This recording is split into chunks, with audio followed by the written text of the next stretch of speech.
Lesson 7. American Government, the Legislative Branch. This lesson explains the structure and function of the first branch of American government, the legislative branch. The lesson is divided into 3 sections. The Legislative Branch, Section 1. We will now begin the first section of Lesson 7. The U.S. Constitution sets up the government, defines the government, and protects basic rights of Americans. In this way, the Constitution is the supreme law of the land. As the supreme law in the United States, the U.S. Constitution is above any state or federal law. The U.S. Constitution sets up a government with 3 branches: a legislative, an executive, and a judicial. The legislative branch is often referred to as Congress. Unlike the Congress created by the Articles of Confederation, today's Congress consists of 2 houses, the House of Representatives and the Senate. The executive branch is usually referred to as the President. The executive branch consists of the President, the Cabinet, and many federal departments and agencies. The judicial branch is also called the courts. The courts consist of 2 levels of federal courts and the Supreme Court. The Supreme Court is the highest court in the nation. So one part of the government does not become too powerful. The Founding Fathers gave each branch separate powers. This is called separation of powers. The Constitution also includes a system of checks and balances, which allows one part of the government to check another. For example, Congress can reject a treaty even though it was signed by the President, and the President can veto a bill for a new legislation proposed by Congress. Another example is federal judges. The President appoints federal judges, but Congress must approve the candidate. Lastly, the Supreme Court can declare a law or executive action to be unconstitutional. In these ways, the separation of powers and the system of checks and balances work to limit the power of the government and to protect individual rights. The Constitution gives the legislative branch a wide range of powers. These powers include making federal laws, creating taxes, maintaining the armed forces, and declaring war. However, to protect states' rights and individual rights, the 10th Amendment to the Constitution says that any powers not expressly given to the federal government are reserved for the states. The legislative branch is the national legislature of the United States. The legislative branch is commonly referred to as Congress. Congress consists of 2 parts, the House of Representatives and the Senate. Like the 3 branches of government, the 2 houses of Congress have separate powers and a system of checks and balances. For example, only the House of Representatives can propose new taxes, and only the Senate can approve presidential appointments such as cabinet officials, federal judges, and ambassadors. Also, the House of Representatives can impeach members of the government, even the president or vice president, but the Senate decides whether or not to remove that person from office. The House of Representatives has 435 voting members. The 435 representatives are distributed among the states according to population. That means states with more people get more representatives. For example, Connecticut has 5 representatives, while Alaska, the largest state by land area, has only 1 representative, because it has a much smaller population. The distribution of the 435 representatives is adjusted every 10 years after the national census.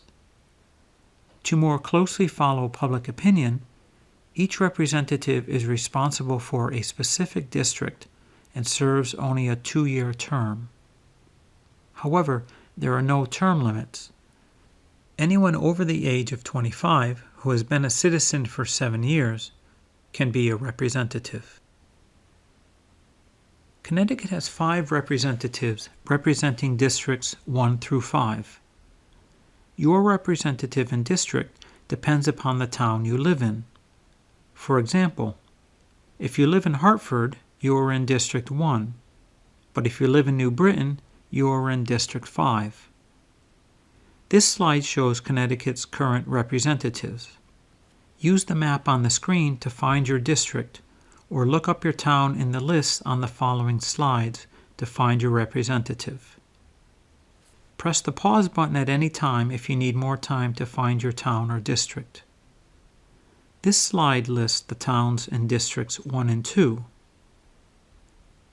This slide shows the towns in Districts 3, 4, and 5. Most towns have only one district. However, Glastonbury, Middletown, Shelton, Torrington, and Waterbury each have 2 districts. If you live in one of these towns, check your town map to find which district you are in. The 2 district lists will now be shown again. Press the pause button if you need more time to find your town or district. This is the end of Section 1. We will now practice the related civics question. Question 1. What is the supreme law of the land? The Constitution. The Constitution is the supreme law of the land. Question 2. What does the Constitution do? Protects the basic rights of Americans. The Constitution sets up the government, defines the government, and protects the basic rights of Americans. Question 13. Name one branch or part of the government. Congress. One branch of the government is Congress. The 3 parts of the government are Congress, which is also called the legislative branch, the President, also known as the executive branch, and the courts, or the judicial branch. Question 14. What stops one branch of government from becoming too powerful? Checks and balances. The system of checks and balances and the separation of powers keep one branch of government from becoming too powerful. Question 17.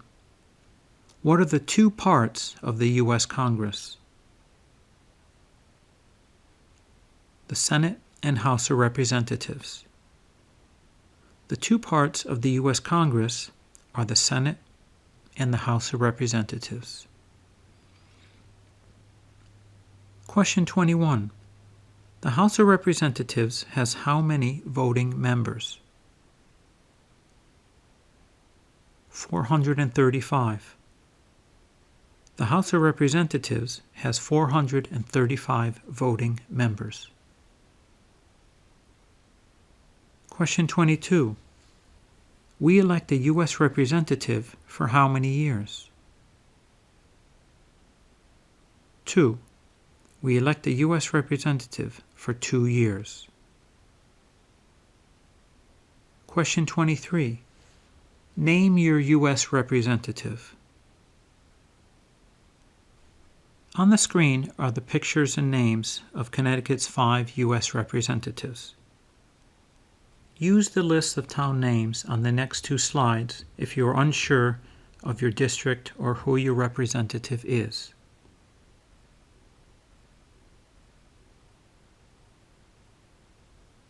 Question 25.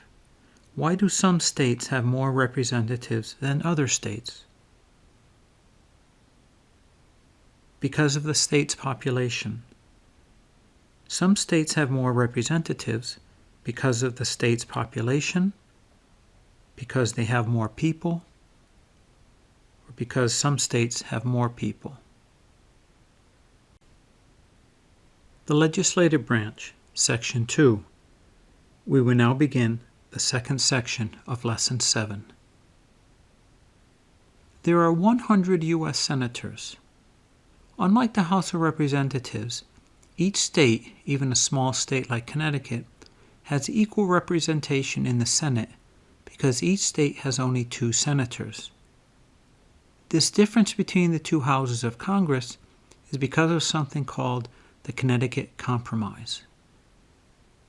When the Constitution was written in 1787, some founding fathers wanted Congress to have 2 forms of representation: proportional representation, that is, representation based on a state's population, like the House of Representatives provides, and equal representation for each state to provide some measure of protection for small states.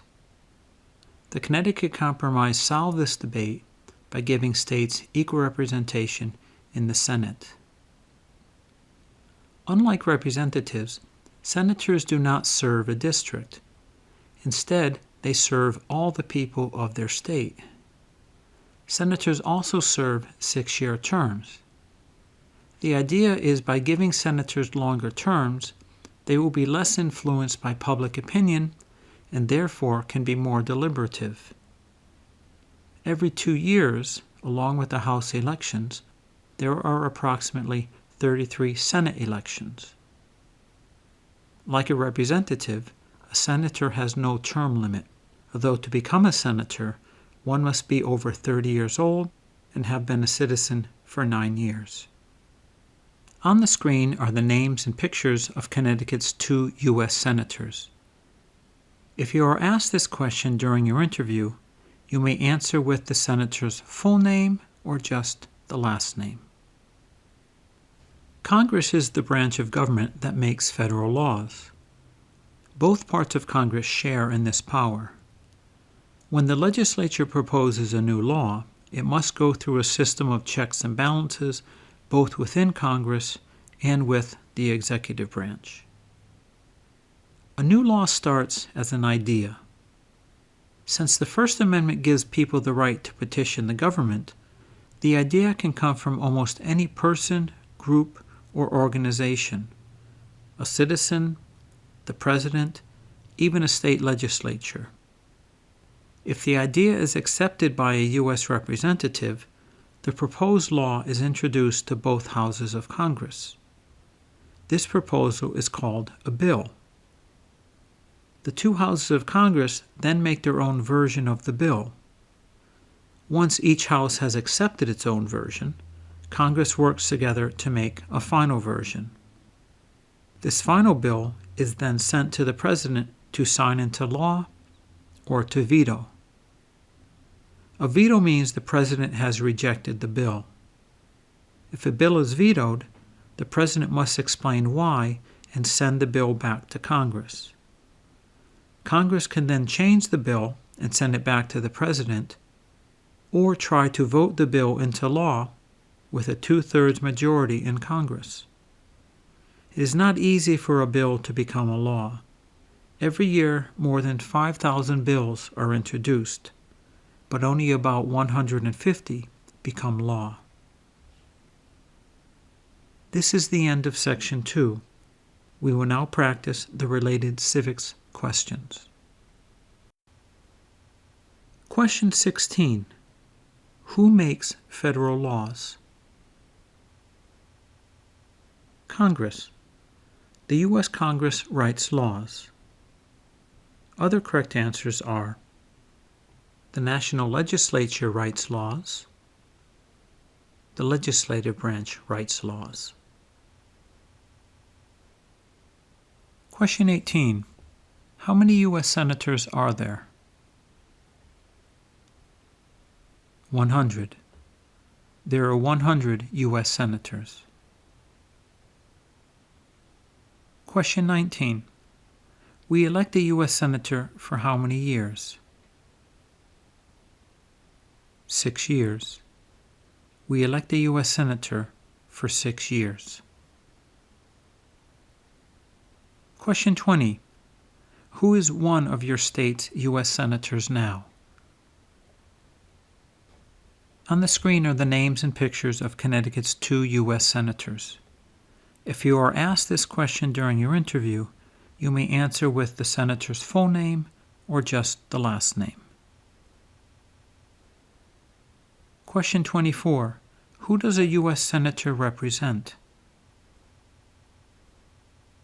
All the people of the state. A senator represents all the people of the state. Question 33. Who signs bills to become laws? The President. The President signs bills to become laws. Question 34. Who vetoes bills? The President. The President is the only person who can veto legislative bills. Question 66. When was the Constitution written? 1787. The Constitution was written in 1787. The Legislative Branch, Section 3.